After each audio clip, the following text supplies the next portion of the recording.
Alright boys, so here's the throttle body of the budget cord over there, and this is the TPS. And don't ask me why, but for some reason Honda put these weird as like riv nutted bolts on the maps or have the screws in it, but for some reason the TPS, they just figured, I guess, it would never go bad or some shit. And so yeah, it's got these riv nut looking flat bolts in it. And so what you kind of have to do is sometimes, and I'm gonna try it now, sometimes you can grind a slit pause into each one of these and just use a flat head to screw it out. And sometimes you have to grind the whole head off, pause, take the TPS off, and then you can like vice grip the rest of it and screw it out. So I'm about to try the slit method and see if it'll work. Hopefully it does, and I can actually even reuse these to put it back, and that way we can adjust it. But yeah, we'll give her a try and see what happens. So it worked, guys. As you can see, there are two slits in it now, pause. And if I can do this with one hand, I'll show you. See that? Now this will rotate back and forth, clockwise, counterclockwise, you get it. So what I have to do though, the tricky part is I gotta plug this in to the actual car, and I gotta Google it to make sure, cause guys, I've never done this before. Usually I get my cars tuned when I do engine swaps, and so I can just have James zero it out in the computer. But in this case, we have to use the old volt test, and we gotta go from 0.5 to something else. I don't know, I'm gonna Google it and give y'all the exact specs and let you know exactly where we have to pin into it to check that voltage and stuff. But yeah, I'm gonna go ahead and Google that, and then we'll move to the car and see if we can set this up. So I came out here, guys, to attempt to calibrate the TPS, and I realized, and I think I saw this when I first did it, but this was really cracked, really bad. So I went ahead, chopped that off, and replaced it with a fresh one. And now we're reading proper. I've already calibrated it, but I just want to show you guys, just in case you were like me and have never done it, because I've never done it. So right now, what I'm using is the middle wire. It's probably not gonna be the same color because the middle wire on the one I cut off is red, as you can see there, and this middle wire is green. But anyway, the middle wire is the one you want. So when connected, you connect the positive to the middle wire on your TPS and the negative to your battery. And when at like completely closed, like idle pretty much, or not open, you should be reading about 0.5 volts, and then full throttle it should be about 4.5. Mine is about 4.6, but I think that's pretty much safe. And also I checked to see that when you open the throttle, it changes voltages nice and smooth, which it does. I'm gonna try to do it with one hand here, boys, but so I'm increasing throttle here, and yeah, you can see it's opening nice and smooth. I'm running into this thing over here, so I can't get it, trying to get it all the way. That's full throttle, and see it's at 4.6, and then you go back close and it goes right back down to a perfect half volt. So I think we're golden here. I'm gonna go ahead and wrap this up. I gotta put the lines and stuff back on for the coolant, and we'll probably take this thing out for a little drive just to see if it's smooth now. I really wish I could have tested it before I calibrated it, just to see how off it was, if it was off. But I'm hoping, guys, finger crossed, that this is what our breakup is at idle. I'm hoping this will fix that. So yeah, I'm gonna go ahead and get this put back together.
Alright boys, I think we got this thing figured out.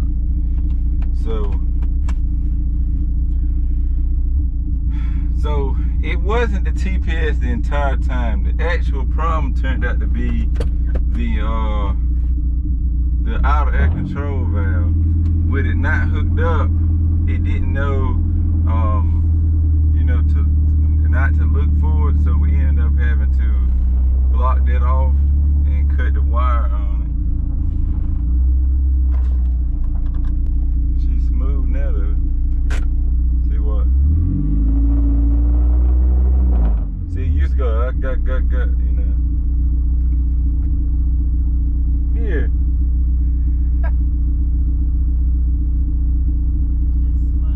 Everywhere. But yeah, guys, definitely was a outer air control valve issue. I blocked it off, and I ended up piggybacking the plug like you would test to see if your fans come on, and it worked.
There she is, boys.